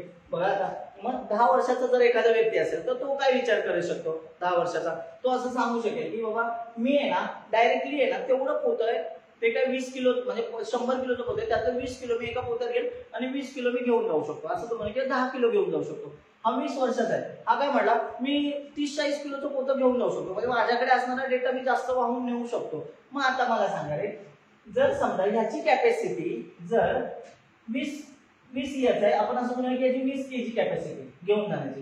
हा 10 इयर्स आहे तर याची कॅपॅसिटी 10 केजीची आहे असं म्हणूया. आणि हा 4 इयर्स आहे तर हा 4 केजी पर्यंत किंवा 1 केजी पर्यंत घेऊन जाऊ शकतो असं म्हणूया. म्हणजे जरा चुकीचं गणित होऊ शकतं म्हणून मी 1 केजी दिलं. ठीक आहे. 1 केजी पण त्याच्या थरथरत्या हातामध्ये बसणार नाही. ठीक आहे. मग आपण असू द्या, आता स्वतंत्र छोटं काय असेल 1 केजी असेल. मग आता बघा बरं, आईने काय सांगितलंय 1 वाटी तांदूळ घेऊन ये. मला सांगा बरं, हा काही तांदूळ आणू शकत नाही का 1 वाटी, जर ह्याची कॅपॅसिटी जास्त आहे. एक्झॅक्टली मला हेच सांगायचं तुम्हाला, जर तुम्ही इंटिजर x = 10 येत असाल तर तुम्ही 1च वाटी तांदूळ घेऊन चाललाय, पण त्याची कॅपॅसिटी बघा ना किती मोठी आहे. कळलं का? मग याचा अर्थ असं नाही ना होत. मग बघा तो काय बोला, अगं आई मी डायरेक्ट पोतं सुद्धा आणू शकतो, पण तुला 1च वाटी तांदूळ पाहिजे, त्याला मी काय करू. तसंच इंटिजर सांगता मी स्टोर करताना एवढं स्टोर करू शकतो, पण तुला 10 स्टोर करायचं तर मी तरी करू शकतो. म्हणजे ही कॅपॅसिटी काय गेली, वाया गेली का, असं आहे. थोडक्यात लक्षात ठेवा. आणि एवढाही विचार करू नका की ही कॅपॅसिटी वाया जाते, म्हणजे असं नका म्हणू की ही कॅपॅसिटी आपल्याला वाचवायला पाहिजे, एवढं लोड घेऊ नका. या गोष्टी म्हणजे आपल्याकडे एवढं लक्झरियस रॅम आहे ना आता की आता ह्याचा विचार करायची गरज नाही. पण जर एखाद्याने तुम्हाला विचारलं तर याही गोष्टी तुम्हाला माहिती पाहिजे. तुम्ही याच्यापेक्षाही कमी हे वापरू शकता. आपल्याकडे शॉर्ट सुद्धा आहे, शॉर्ट सुद्धा वापरू शकता तुम्ही. शॉर्ट मध्ये बघा ना 2 बाईट असतात, 2 बाईट असतात. आणि हा याच्यावरनं मला आठवलं 2 बाईट वरनं एक गोष्ट लक्षात ठेवा. बरीचशी लोक आहेत ना क्वेश्चन विचारताना मला पण क्वेश्चन असं विचारतात की सर इकडे आलेला आन्सर आणि आमच्याकडे आलेला आन्सर वेगळे आहे, कारण की तुम्ही टिंब आहात. रागाला असेल काही लोकांना. तुम्ही जे कंपायलर वापरता ते बोगस आहेत बरं का. टर्बोसी कंपायलर वापरतात. लाज वाटली पाहिजे. जग कुठे गेला आणि टर्बोसी कंपायलर वापरतात. तुम्ही म्हणाल मग टर्बोसी कंपायलर का दिलाय, मग द्यायला तर बऱ्याचशा गोष्टी दिल्या. सगळ्या वापरता का तुम्ही, नाही ना. अक्कल पण दिली, वापरता का कधी, नाही वापरत. मला म्हणायचं काय माहिती का, टर्बोसी कंपायलरवर कोड करू नका, आणि करत असाल तर त्याच्यामध्ये सांगू नका इकडे वेगळे येते आणि इकडे वेगळे येते. का माहितीये का, पहिली मुळात गोष्ट नाही, एक लक्षात ठेवा, ते टर्बोसी एकदम बोगस आहे. का सांगतो आता बघा, घ्या एक्झाम्पल सांगतो तुम्हाला. समजा इथे ना तुमच्याकडे अशी मस्त 4 GB रॅम आहे. ठीक आहे, 4 GB रॅम आहे, तुमची ऑपरेटिंग सिस्टीम इथे आहे. तर तुम्ही टर्बोसीचा कंपायलर जेव्हा वापरता, तो कंपायलर म्हणजे एक प्रोसेस असते बरोबर, हे मी ऑलरेडी सांगितलंय. तर आहे ना, ह्या टर्बोसीला ऑपरेटिंग सिस्टम काय सांगत असते माहिती का, मी तुला 4 GB पर्यंतची जागा दिलेली. खरं तर रॅम कितीची आहे, 4 GB. मग ते सांगता मी खोटी तुला किती जागा दिली, 4 GB ची जागा दिली, असं खोटं सांगतं. पण ऍक्च्युअली त्यांना कमीच जागा देतात. पण टर्बोसी एवढा बोगस आहे ना की त्याला आहे ना, टीसी असं म्हणूया टर्बोसी, त्याला एवढं बोगस आहे की त्याला आहे ना, जेवढी दिली ना मेमरी त्यातली फक्त 1 MB मेमरी दिसते. 1 MB, याच्या पलीकडे तो जाऊच शकत नाही. म्हणजे तुम्ही म्हणा की मी 1 MB पेक्षा जास्तचं काही स्टोअर केलं, टर्बोसीवर चालणार नाही, चालणारच नाही. लिहून देतो मी तुम्हाला. हो का, असं आहे का. हो अशाच गोष्टी आहेत. कारण हा आहे ना, याला दिसताना 1 MB पर्यंतची जागा दिसते. मग जेव्हा तुमच्या ह्या लेंथ वाढत जातात गोष्टींच्या आणि सगळ्या गोष्टी वाढत जातात तेव्हा टर्बोसी तोंडावर पडतं. म्हणून ते काय करतात माहिती का, सगळ्यांना कमी कमी जागा देतात. आता बघा बरं, इंटिजर किती बाईटचं आहे आपल्याकडे, 4 बाईटचं आहे बरोबर का. टर्बोसी मध्ये इंटिजर किती बाईटचं आहे, 2 बाईटचं आहे इंटिजर. अच्छा इंटिजर करा, एक काम करा, साईज ऑफ वापरा, साईज ऑफ टर्बोसीवर आणि इंटिजरची साईज प्रिंट करा. किती सांगतो बघा, 2 बाईट 2 बाईट देतात. 2 बाईट आत्ता वापरायसारखं आहे का? अरे अमेरिकेत टर्बोसी ना 2000च्या आधीच बंद झाला होता आणि आपल्याकडे अजूनही इंजिनिअरिंग कॉलेजला वगैरे टर्बोसी शिकवतात. म्हणून आपली कॉलेजेस माग आहेत, म्हणून आपली पोरं आहेत ना बोगस आहेत. त्यांना ना टर्बोसी का आवडतं, new screen file click click click click click click click. अरे टिंबटिंब म्हणून या जरा लिनक्स वरती, तिकडे या, त्या गोष्टी बघा. मला असं वाटतं दुसरे कंपायलर वापरा, ते तुम्हाला बरोबर आन्सर देतील. मग प्लस प्लस आणि मायनस मायनसचा आन्सर चुकणारच आहे ना तुमचं, डोक्यात ठेवा. पण आहे ना, कुठली कंपनी मला सांगा, मी तुम्हाला आहे ना चॅलेंज देऊन सांगतो, चॅलेंज देतो चॅलेंज कोणाला पण. कुठली पण कंपनी घ्या, पुण्यातली घ्या, बाहेरची घ्या, ती आहे ना तुम्हाला कधीच असं म्हणत नाही की ह्याचा आन्सर काय असेल आणि ब्रॅकेटमध्ये टर्बोसी असा कंपायलर, कधीच लिहिणार नाही, कधीच. माहिती का, ती विकतील कंपनी एक वेळ, पण हे नाही लिहिणार असं. एवढा राग कसं, कारण की बघा ना, लायकी होती 4 GB बघू शकते 1 MB पर्यंत. याचा अर्थ ते किती बोगस आहे याचा विचार करा. त्याला ना ते ट्रॅप इन्स्ट्रक्शन, म्हणजे आपण असं म्हणतो ना की तेवढी गोष्ट सोडून पलीकडे बघण्याची जी दूरदृष्टी आहे ना ती नाहीच आहे टर्बोसी मध्ये. मग तुम्हाला डेटा कमीच दिसणार ना, हे डोक्यात ठेवा. लॉंगची साईज प्रिंट करा, किती सांगतो बघा. फ्लोटची साईज प्रिंट करा, किती सांगतो बघा टर्बोसी. ऍक्च्युअल साईज देतच नाही ना ते, आणि तुम्ही धडधडीत टर्बोसीवर कोड करता. मला एकाने विचारलं होतं, मग मी त्याला सांगितलं की टर्बोसी वापरू नका, कंपायलर असेल. तर ते म्हणलं की मी ग्रुप लिडरला पण विचारलं, पण त्यांनी नीट मला आन्सर दिलेलं नाही. खरं सांगू का, ग्रुप लिडरला पण शिवाय घालायचे असतील. पण ग्रुप लिडर आता बघा, आतापर्यंत मी तुम्हाला ही गोष्ट सांगितली नव्हती, पण तुम्ही टर्बोसी कंपायलर वापरू नका. टर्बोसी वापरण्यापेक्षा कोडच करू नका, मी सांगतोय स्वतः तुम्हाला, ठीक आहे. पेक्षा ऑनलाईन कंपायलरवर जा, एखादा ऑनलाईन कंपायलर घ्या, त्याच्यावर कोड करा. कितीतरी कंपायलर अवेलेबल आहे, पण टर्बोसी सारखा काय वापरा. मला मान्य आहे की तुमचं पहिलं प्रेम असेल टर्बोसी, माझं पण आहे. मी सुद्धा टर्बोसीवर कोड केले होते BCS ला असताना. म्हणजे मी कम्प्युटर सायन्सच्या जेव्हा गोष्टी करतो तेव्हा मी टर्बोसीवरच कोड केले होते. हॅशिंग न्यू स्क्रीन, त्याच्यावरती कोड टाईप करायचा मस्त. मग कंपाईल रन साठी काय, तिथं बटन असायचं, कंपाईल कर. कंपाईलचं बटन दाबलं, कंपाईल झालं. रन करायला गेलं, रन होणार. हे बटनावर होतं. इथे आपल्याला कमांड टाकावे लागतात. आपल्याला माहिती असतं तिथे क्लिक केल्यानंतर आतमध्ये तो तेच करतो जे आपण इथे टाईप करून बघतो. मला हे सांगायचंय, टाईप करून बघा, इंटरनल पर्यंतच्या गोष्टी करतो, ठीक आहे. मग आता बघा एवढ्या आपण जाऊ द्या, मी तुम्हाला लय झाकून झाले. इथेपर्यंतच्या गोष्टी कळल्या असेल. अँड ऑपरेटरकडे परत एकदा जाऊया. हे मला सांगायचं होतं, एवढं मी तुम्हाला सांगितलं.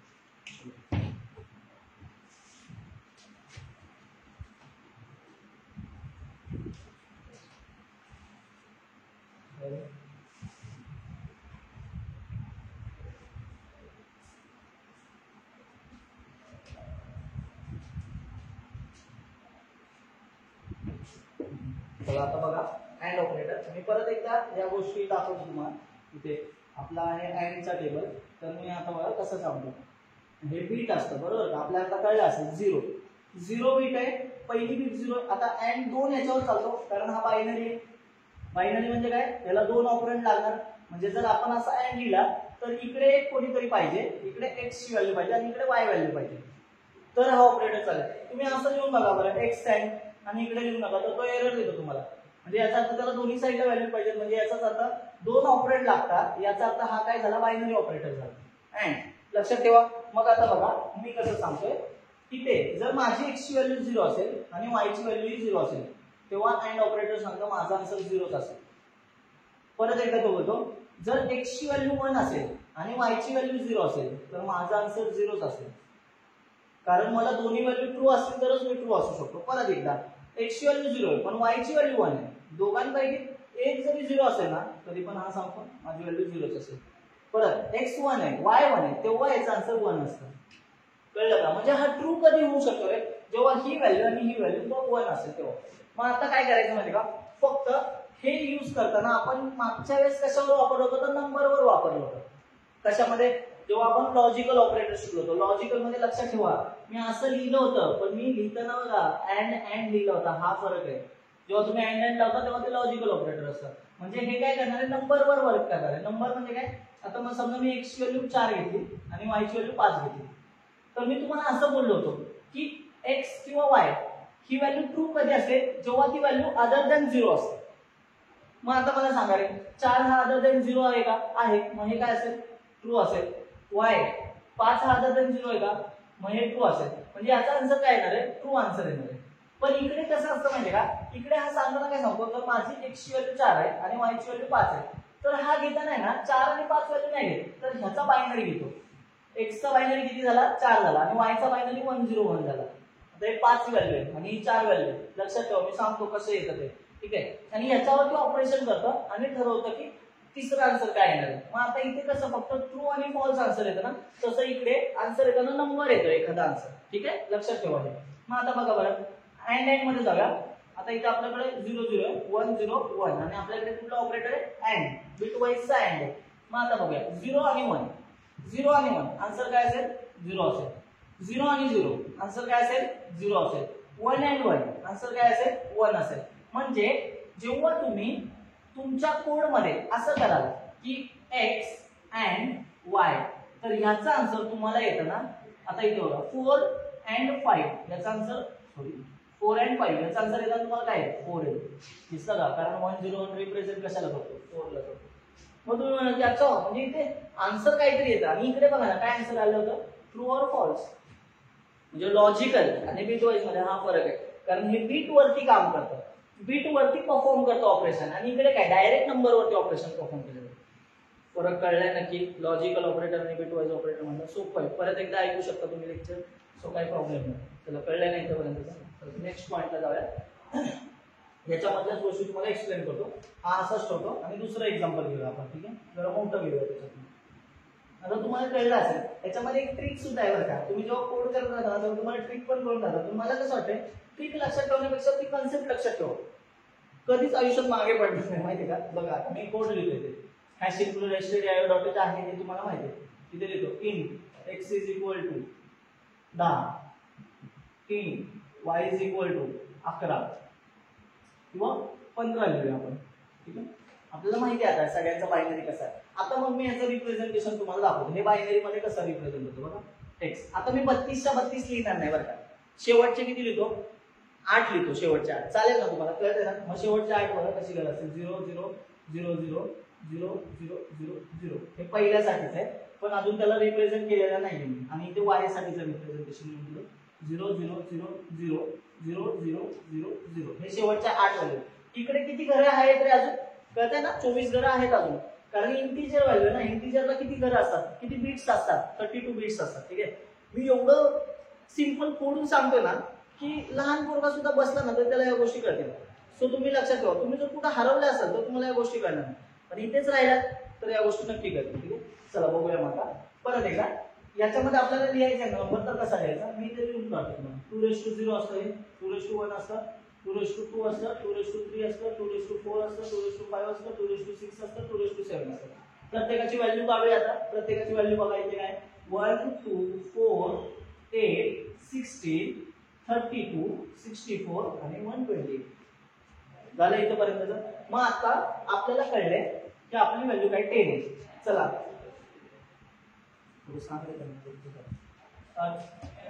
10 आहे, तर 10च्या जवळ जाणारा कोण आहे? तर 10च्या जवळ जाणारा कोण आहे? तर 8 आहे. बघा बरं इथे 10 व्हॅल्यू आहे का? नाही ना. मग चला मग एक बीट ऑन करूया, म्हणजे ही बीट ऑन करूया, म्हणजे 1 झाली ही बीट. परत याच्यानंतर राहिल्या किती बघा, 10 मधनं 8 गेले, राहिले किती? 2 राहिले. मग 2च्या जवळ जाणारा कोणी आहे का? तर इथे आहे. मग बघा बरं 2 आहे डायरेक्ट, मग हा 1 झाला. मग आता हे कसं रिप्रेझेंट होणार? तर मी याच व्हॅल्यूला रिप्लेस करतो. काय करतो इथं 1 आणि इथे याला 1 करतो. ठीक आहे, कळलं का? म्हणजे हे पुसून टाकतो. मग बघा बरं हे झालं 10चं रिप्रेझेंटेशन. आता रिप्रेझेंट करूया आपण 15ला. 15ला रिप्रेझेंट करायचं आहे. जिथे आपल्याला हे दिसतंय सेम आहे हे, असंच असं इकडच्याच व्हॅल्यू आपल्याला इकडे लागणार आहे. सो मी आता याच्या आन्सर तुम्हाला मध्ये काय लिहिलं मी तर दोघांसाठी यूज व्हावा याचा. चला मग y घेऊया 15. मला सांगा 15च्या जवळ जाणारं कोणी? 16 आहे, पण आपण मोठा आहे, कमी मला बघायचा आहे. मग कोण झाला? 8 झाला. बरं मग 8चा एक बीट ऑन करूया. मग आता चला इथे कॅल्क्युलेट करूया. एवढं कॅल्क्युलेशन तर सगळ्यांनी येतं. 15 मधनं 8 गेले, किती राहिले? 7 राहिले. कळतंय नक्की? याच्यापेक्षा आपण सोपं कसं सांगायचं सांगा बरं. बघा किती झाले? 15 मधनं 8 गेले, 7 राहिले. मग आता बघा 7 आहे का इथे? 7 नाही दिसत आहे. त्याच्या जवळ जाणार कोणी? 4 आहे. मग 7 मधनं 4 गेले, किती राहिले? 3 राहिले. मग 3 आहे का इथे? नाहीये. 3च्या जवळ जाणार कोण आहे? 2 आहे. 2ची बीट ऑन केली. 3 मधनं 2 घालवले, किती राहिला? 1 झाला. 1 असलेली कुठली व्हॅल्यू आहे का? तर बघा याची व्हॅल्यू 1 आहे म्हणजे 1. जेव्हा शेवटचे 4ही 1 असतात ना तेव्हा 15 ही व्हॅल्यू असतात. कळलं? आणि बघा इथे 1 0 1 0 आणि 1 1 1 1. आता याच्यावरती आपण ऑपरेटर यूज करूया. काय? तर आपला कोड कसा आहे बघा, लक्ष द्या, भारी आहे. मग मी ते असं लिहितो इन आन्सर. ठीक आहे, आपण जसं लिहितो कोडमध्ये answer is equal to x and y. मग आता चला या बरं आपण कॅल्क्युलेट करूया. आपली व्हॅल्यू कशी? आपली 0 0 0 0 1 0 1 0 आणि 15चं कसं आहे रिप्रेझेंटेशन? 0 0 0 0 1 1 1 1. हे झालं. मग ह्यांना कुठला ऑपरेटर लावायचा आहे? And operator. मग आपल्याकडे टेबल पण आहे बघा बरं. हा अँडचा टेबल मी याला बॉक्स करून ठेवतो म्हणजे तुमचं कन्फ्युजन नको व्हायला. इकडे बघा, इकडची घ्यायची, शेवटून व्हॅल्यू घ्यायचं. 0 1 0 आणि 1 काय असतं? 0 असतं. 1 1 काय असतं? 1 असतं. 0 1 0 1 काय असणार आहे? 0 असणार. 1 1 1 असणार आहे. कळलं का? आणि हे सगळे 0 0 सो यांचे आन्सर 0 0 असणार. म्हणजे जर तुम्ही बघत असाल तर x काय आपला 10 आहे आणि y किती आहे? 15 आहे. तर x आणि y केल्यानंतर आन्सर किती आलेलं? 10 आलं. म्हणजे तुम्हाला आता डोक्यात आलं असेल बिटवाईज ऑपरेटर मध्ये जर तुम्ही अँड ऑपरेशन करत असाल तर जो छोटा असतो ना तेच आन्सर असतो. बघा ना, बिटवाईज मध्ये जर तुम्ही अँड ऑपरेशन परफॉर्म करत असाल तर जो छोटा असतो ना तेच तुमचा आन्सर असतं. डोक्यात ठेवाल का ही गोष्ट? मग बघा बरं असं. आता इथे बघा ना, ह्याच्यामध्ये 10 आणि 15 मध्ये छोटा कोण आहे? 10 आहे. तर आन्सर बघा 10 होतं. मग आपण जर इथं आन्सर जर असं प्रिंट केलं, प्रिंट एफ, आणि त्याला सांगितलं %d काय प्रिंट कर? आन्सर प्रिंट कर, तर तो आपल्याला 10 आन्सर प्रिंट करून देईल. कळलं का? आणि जर तुम्ही मगाशी बघितलं असेल तर मी 4 आणि 5 लिहिलं होतं, त्याच्यामध्ये आन्सर काय आलं होतं? 4 आलं होतं. कळलं इथपर्यंत? एक संपला, अँड ऑपरेटर कळला आपल्याला. ठीक आहे, मग मी काय करतो याचा कोड टाईप करतो असाचा असा आणि तुम्हाला हेच आन्सर येते का बघूया आपण. मग आपण ऑर आणि पुढच्या ऑपरेटरला जाऊया.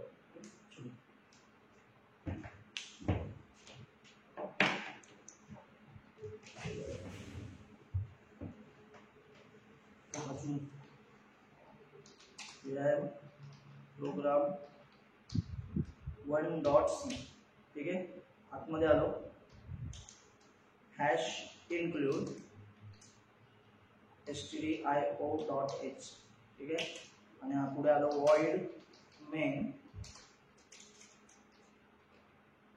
int x is equal to 10, int y is equal to 15. तुम्हाला माहिती आहे याचं बायनरी कसं होतं, मी असं इथे लिहून पण होतो. Int answer is equal to 0. आता आपला आन्सर आहे. पुढे लिहिलं answer is equal to x and operator आणि y अँड बिट वाईज आहे बरं का. मग मी प्रिंट करतोय, प्रिंट एफ, आतमध्ये आलो, इंटिजर व्हॅल्यू आहे %d स्लॅश n देऊन ठेवतो, नवीन लाईनला जाईल. पुढे आलो, एक्स अँड वायचा आन्सर आपण आन्सर मध्ये टाकलेलं आहे, तर आन्सर प्रिंट करतो. आपल्याला काय अपेक्षित आहे की छोटा आन्सर असत आहे, तुला 10 ही व्हॅल्यू असेल. आपण असं लॉजिक नाही डायरेक्टली लावते, आपण ट्राय करून बघितलं तेव्हा आपण आन्सर काढलेले असं. ठीक आहे, चला मग रन करूया, याला कंपाईल करूया आधी. C program 1.c. चला कंपाईल झाला, रन करूया. बघा 10 आन्सर कळलं इथपर्यंतचा. सेमच असणार आहे बाकीच्या गोष्टी. चला आता नेक्स्ट पॉइंटवर जाऊया आपण. दुसरा आहे आपला बिटवाईज ऑर. ठीक आहे, बिटवाईज ऑर. आता हे सगळं करतो, परत एकदा दाखवतो आणि हे मला लागणारे सोने असं ठेवतो याला आणि बाकीच्या गोष्टी पुसतो इकडे.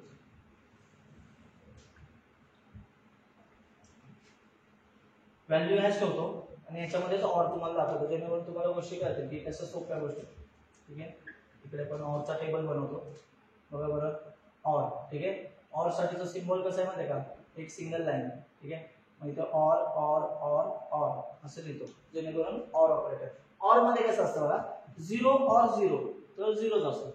पण या दोघांपैकी एक जरी 1 असेल, ट्रू असेल तर हा ट्रू असतो. बघा 0 आणि 1 1 1 आणि 1 1. म्हणजे तुम्हाला आता कळलं असेल, याचा आन्सर तुमच्या लक्षात आला असेल, तरी पण आपण परत लिहूया. ठीक आहे, आता बघा बरं, एक्स असा रिप्रेझेंट होतो, 10 असा रिप्रेझेंट होतो, 15 असा रिप्रेझेंट होतो. आणि मग मी इथं असं केलं, int answer is equal to 0, answer is equal to x or y. आता बघा बरं, याला कॅल्क्युलेट करूया कसं होतं बघा. 0 0 0 0 1 0 1 0 आणि याला ऑर ऑपरेटर लावतो आपण. बरोबर, इथं ऑरचा सिम्बॉल लिहितो आणि खाली लिहितो 0 0 0 0 आणि 15 कसं रिप्रेझेंट होतं 1 1 1 1. आता बघा बरं, 0 ऑर 1 आला, 1 ऑर 1 1 आला, 0 ऑर 1 1 आला, 1 ऑर 1 1 आला आणि बाकीचे सगळे 0 0 असणार.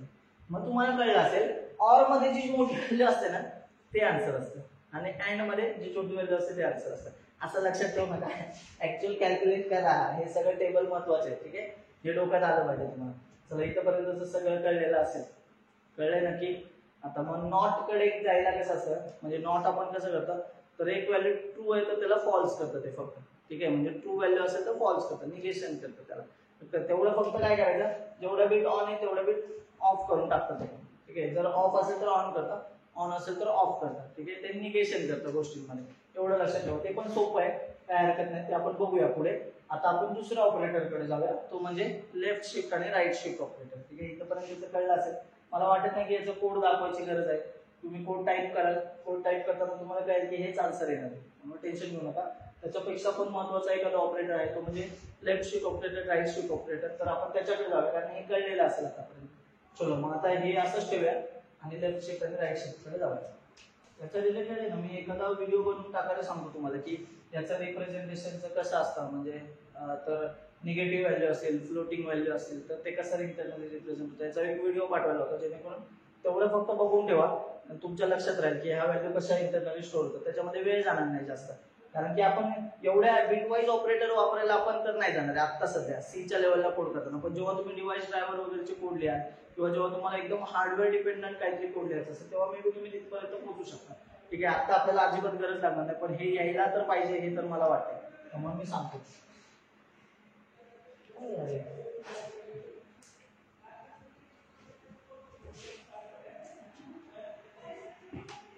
एडिट करायला लागतं त्यांना, सांगितलं.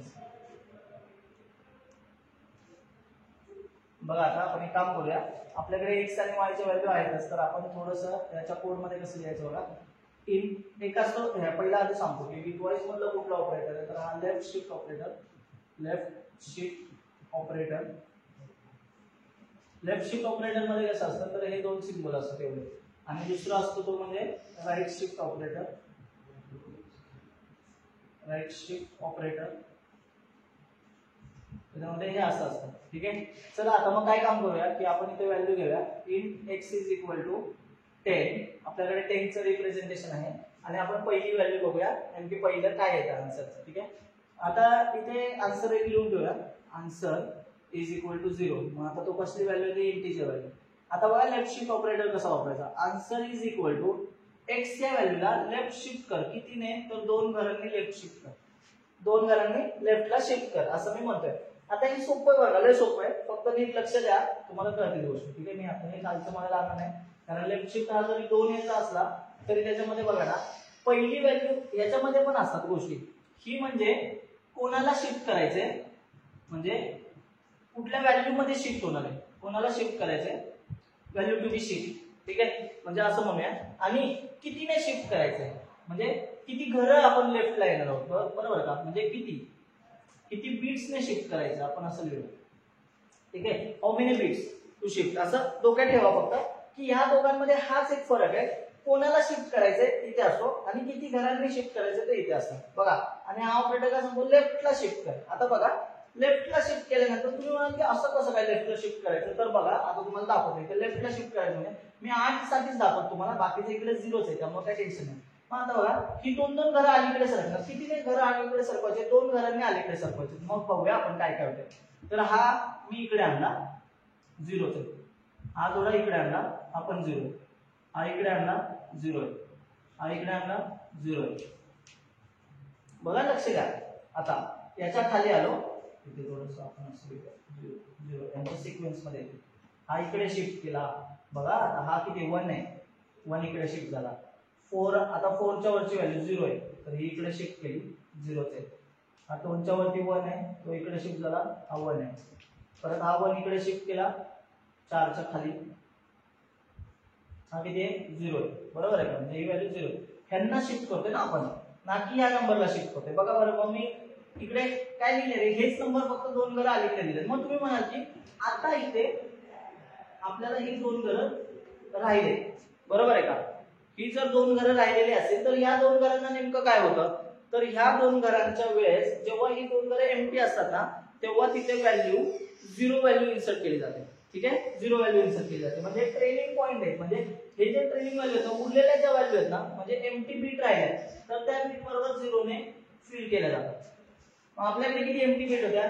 2च एम्प्टी बीट होत्या, त्या 0 ने फिल केल्या गेल्या. ठीक आहे. मग आता बघा इथपर्यंत जो तुम्हाला कळलंय. मग आता जेव्हा तुम्ही चेक करा ना तेव्हा गोष्टी बघा कशा कशा असेल. आता सांगा बरं हे काय असेल? 2:8 असेल, 2:9 असेल, बरोबर आहे का? 2:8 ची व्हॅल्यू 264 असेल, त्याने याची दुप्पट व्हॅल्यू असेल. बघा बरं तेवढीच येते का? कळतंय ना नक्की? हा. आता किती असेल त्याची व्हॅल्यू? 256 असेल, सॉरी चुकलं थोडंसं. आणि मग ह्याच्या दुप्पट जी व्हॅल्यू असेल ती इकडे असेल 512. ठीक आहे, असं असणार आहे. मग आता बघा याच्यात मध्ये आपण काय करूया 1च्या खालचे जे आहेत ना त्यांचं काउंट घेऊया. म्हणजे बघा इथे 32, 32 ची बीट ऑन आहे, 16 ची बीट ऑन आहे का? नाही, म्हणजे इथे 0 प्लस 0. 1 कशाचे? 8 ची, तर 8 ची बीट ऑन आहे. ठीक आहे, बाकीचे 0 प्लस 0 प्लस 0 कारण यांच्या बीट ऑफ आहे. म्हणजे त्या यांची ऍडिशन केली तर ऍडिशन किती झालेली आता आपली? 32 आणि 8 किती होतात रे? 40 होतात. म्हणजे याचा अर्थ कसा झाला? जेव्हा मी ह्याला लेफ्ट शिफ्ट करेल ना तर माझी व्हॅल्यू होती 10. आता तेच आन्सर मला इथे मी जेव्हा प्रिंट करेल प्रिंट एफ आणि इथे असं पर्सेंट डी आणि आन्सर म्हणेल तेव्हा ते आन्सर मला किती देणार आहे? ते 40 आन्सर देईल. म्हणजे कळलं का तुम्हाला? लेफ्ट शिफ्ट ऑपरेटर म्हणजे मी किती घरांनी शिफ्ट कर?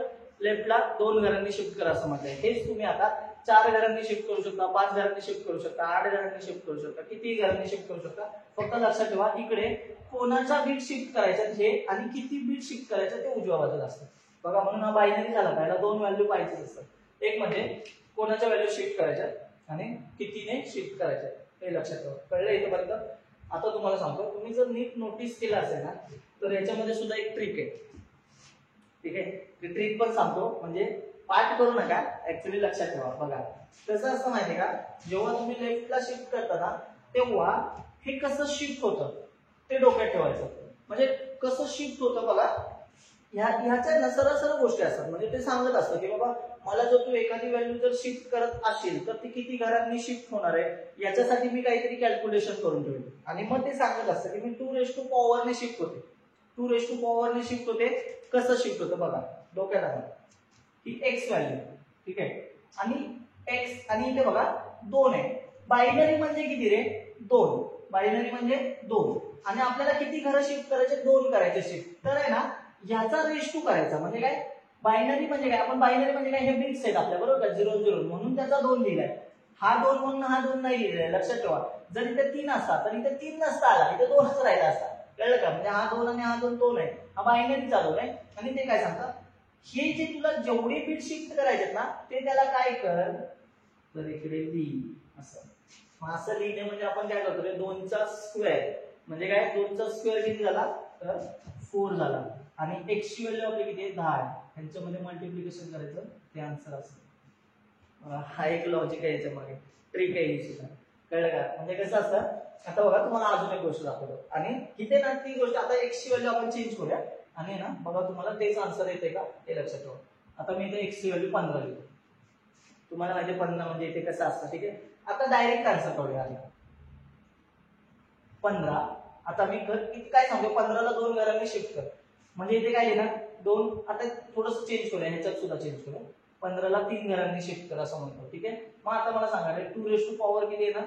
3 येणार. 2 म्हणजे किती असतं? 8 असतात. 15 गुणिले 8 केलं, 15 8 20 असेल म्हणजे 120 आन्सर आलं पाहिजे, बरोबर का? मग चला आता आपली मोहीम काय असेल? आधी 15 ला तिकडे रिप्रेझेंट करूया आणि हे शिफ्ट करत बसूया. मग हे सगळं खोडतो. किती घरं शिफ्ट करायचे? 3 घरं शिफ्ट करायचे. थोडंसं डोक्यात ठेव. ठीक आहे, हे पण पोहोचून टाकू. आता थोडंसं लक्ष द्या बरं का, अवघड नाहीये. ह्याची व्हॅल्यू कशी असणार आहे? 15 ची व्हॅल्यू कशी असते? 1 1 1 1, बरोबर आहे का? ते म्हणजे 15. ठीक आहे, इथे रिप्रेझेंट होताना 15 असतात. आता सगळ्यांना आहे ना 3 घरं शिफ्ट करायचे. सो आता बघा मी यांना कसं 3 घरं शिफ्ट करतो. याला पण इकडे घेतो, इथं 210 लिहितो आणि याची 1024 व्हॅल्यू असेल. कळतंय का? 1024 हे आपलं वेगळं आहे, इकडचं पार्ट वेगळं आहे. ठीक आहे, असं करतो, बरोबर. आता बघा बरं, ह्या 2:7 ला इकडे आणा, बरोबर आहे. याची व्हॅल्यू किती आहे? 0 आहे. 3 घरं शिफ्ट करायचे ना प्रत्येकाला. म्हणजे बघा नाही ते 3 घरांनी शिफ्ट कर असं सांगितलंय. मग 3 घरं इकडे घ्यायची. ठीक आहे, आता बघा हा इकडे 3 घरं आणला. डोक्यात ठेवा बरं का, तीन तीन घरांनी आपण शिफ्ट होतो या साईडला.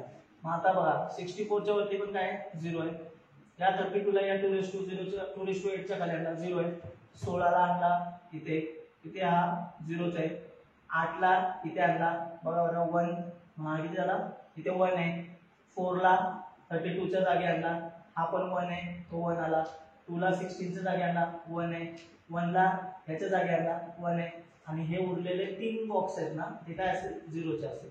मग आता चला घ्या बरं ही व्हॅल्यू घ्या वरती आणि याला मोजूया बघा कसं करतो बघा. आता सेम जे जे ऑन आहेत ना त्यांच्या व्हॅल्यूज त्याच्या खाली लिहूया आणि ऍडिशन करूया. मला सांगा 1 ची व्हॅल्यू किती आहे 64 आहे, 64 प्लस तिथे 1 आहे म्हणजे याची व्हॅल्यू प्लस करा 32, 1 ची व्हॅल्यू इथे प्लस करा 60, तिथला 1 किती आहे 8 आणि प्लस 0 प्लस 0 प्लस 0 आणि इकडचे सगळे 0च आहेत. मग आता मोजूया ठीक आहे, एक एक व्हॅल्यू मोजूया.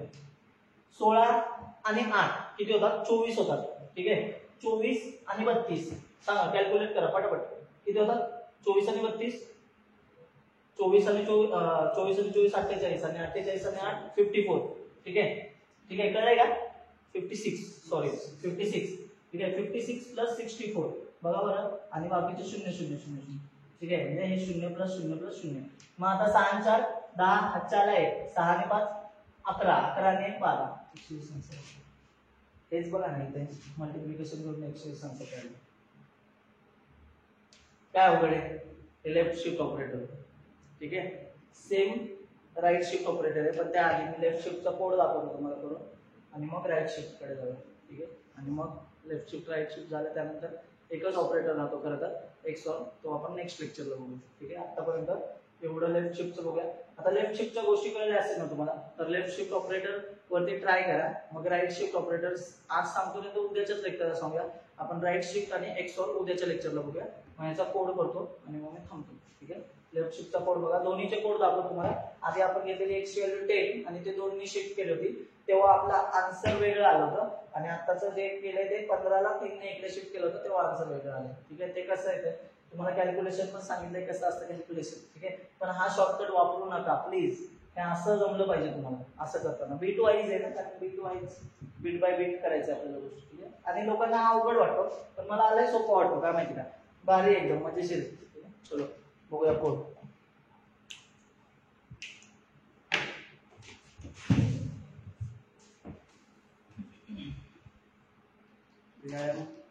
प्रोग्राम 2.c आतमध्ये आलो, hash include stdio.h void name curly bracket आतमध्ये आलो, int x is equal to आधी आपण 10 घेतलेला आठवतंय का, आणि 10 ला लेफ्ट शिफ्ट केलं होतं आपला आन्सर 40 आलं होतं बरोबर का. म्हणजे अजून एक लिहून ठेवतो variable int answer is equal to 0, आणि आता बघा answer is equal to x left shift कर बघा, लेफ्ट शिफ्ट कर कितीने तर 2 ने कर, आणि आपल्याला आन्सर किती आलं होतं 40 आलं होतं. म्हणजे समोर लिहून ठेवूया printf %d इथे स्लॅश लिहितो म्हणजे नवीन लाईनला जाईल, खाली आलो आणि इथेच लिहितो आन्सर. याच्या समोर काय लिहायचं आन्सर 40 बघायचं रन करून 40 आन्सर येते का. चला cc प्रोग्राम 2.c ला वरती नेतो ./error बघा 40 आन्सर आले. कळलं सोपं आहे. आता ह्याच्याच खाली आपण काय करूया अजून एक व्हॅल्यू घेऊया. आता याला फक्त व्हॅल्यूला 15 करूया ठीक आहे. कळले ना तुम्हाला आता ते 15 केले व्हॅल्यू, आणि 15ला किती घरांनी शिफ्ट कर 3 घरांनी शिफ्ट कर असं म्हटलं होतं, आणि तेव्हा आपलं आन्सर आलं होतं 120 आन्सर आलं 120 आन्सर आलं ठीक आहे. मग आता चला रन करूया डायरेक्ट कोड, कंपाईल करूया एकदा, कंपाईल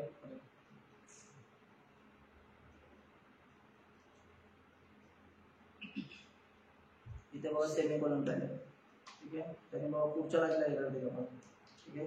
चला लक्ष द्यावा का सेमीकोलन असं विसरू नका ठीक आहे. cc./error बघा 120 आन्सर आलं. कळलं इथेपर्यंत बघा, एवढं सोपं आहे काय अवघड नाही. राईट शिफ्ट पण आज दाखवायला काही हरकत नाही, पण मग उद्या एक्सॉरचा ऑपरेटर आणि ते सगळं सोबतच जाते, आणि ते दोन्ही पण सोपं आहे. पटकन पहिल्या ह्याच्यातच होऊन जाईल स्लॉटमध्ये. त्यानंतर असाइनमेंट ऑपरेटर सुद्धा उद्या होऊन जाईल. आपले बरेचसे ऑपरेटर उद्याच कंप्लीट होऊन जातात, म्हणजे सगळा ऑपरेटरचा टॉपिक उद्या संपलेला असतं ठीक आहे. मग आपल्याला नवीन टॉपिककडे जायचं आहे नेक्स्ट वीकमध्ये. या वीकमध्ये खरं तर झालं असतं बरेचसं, पण ते तुम्हाला सांगितलंय की त्या गोष्टी आपण काम करतोय त्याच्यावरती सर्व्हर आणि याच्यामुळे आमच्यामुळे डिले झाला हे मान्य करतो. थोडंसं डोक्यात ठेवा या गोष्टी. करूया आपण लवकरात लवकर होईल गोष्टी. नंतर 1.5 तासांचे लेक्चर घेऊया. जेव्हा तुम्ही म्हणजे जरा अशा प्रॉपर पट्टीत आलेले असाल, 1.5 तासाचे लेक्चर घेतले तर एका आठवड्यामध्ये आपल्याला जवळपास बघायला गेलं ना तर आपल्याला 3 आणि 3 6 आणि 1.5 तास 7.5 तास आपण एका आठवड्यामध्ये शिकलेलो असतो. 7.5 ते 8 तास. आणि पॉइंटर्सच्या गोष्टींना तेवढी रिक्वायरमेंट असते. म्हणजे आपल्याला एका आठवड्यामध्ये 8-8 तास शिकणंच आहे. तेव्हा आपण कुठेतरी 3-4 आठवड्यामध्ये पॉइंटर पर्यंतच्या गोष्टी कंप्लीट करू, म्हणजे एका महिन्याच्या आतमध्ये. ठीक आहे, डोक्यात ठेवा. त्याच्यावरती बरीचशी प्रॅक्टिस करून घ्यायची तुमची, सगळ्या गोष्टी बघायच्या, मग नंतर पुढच्या टॉपिक्सला जायचं. ठीक आहे. मग आता आपण एक काम करू, हे सगळं कळलेलं असेल, ग्रुप लिडरला सांगा कळले नाही कळले सगळ्या गोष्टी. जे कळलेले नसेल त्याच्यावरती आपण अजून सेशन्स घेऊ शकतो, काही प्रॉब्लेम नाही. फक्त ग्रुप लिडरपर्यंत त्या गोष्टी पोहोचवा. आधी तुम्ही करून बघा, ग्रुप लिडरला विचारा, ते तुम्हाला सोल्युशन सांगतील गोष्टींचे. त्यानंतर बाकी गोष्टी थांबूया आपण. बाय.